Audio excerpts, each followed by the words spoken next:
বিনোদন জগতের বেশ পরিচিত মুখ রাজরিপা।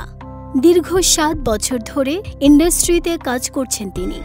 হঠাৎ করে সেই যাত্রা থামিয়ে দেওয়ার ঘোষণা দিয়েছেন। সামাজিক মাধ্যমে এক আবেগঘন স্ট্যাটাসে তিনি জানিয়েছেন, বারবার ঠকতে ঠকতে আর সহ্য করতে পারছেন না। মুক্তি সিনেমায় ঘিরে 4 বছরের পরিশ্রম, মানসিক যন্ত্রণার কারণে পুরোপুরি হতাশ তিনি। বলেছেন, আমার জায়গায় অন্য কোনো মেয়ে থাকলে সুইসাইড করত।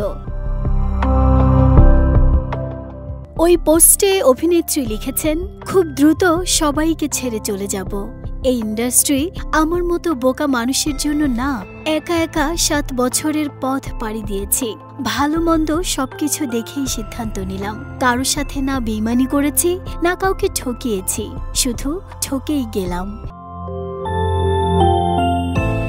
পরিচালক ইফতেখার চৌধুরীর বিরুদ্ধে অনিয়ম, দায়িত্বে অবহেলার অভিযোগ তুলে অভিনেত্রী বলেন, কারো কাছে 1 টাকা দেনা নাই, কিন্তু পাওনাদার হিসেবে পরিচালক ইফতেখার চৌধুরীর কাছে কিছু হিসাব বাকি আছে। 4 বছর ধরে আমার পরিশ্রমের প্রজেক্ট এই মুক্তি সিনেমা নিয়ে মানসিক যে যন্ত্রণা পেয়েছি, আমার জায়গায় অন্য কোনো মেয়ে হলে সুইসাইড ছাড়া কিছুই ভাবত না। ইফতেখার চৌধুরীর উদ্দেশ্যে রাজরিপা আরও বলেন, বারবার ডিপ্রেশনে পড়েও একা একা উঠে দাঁড়িয়েছি।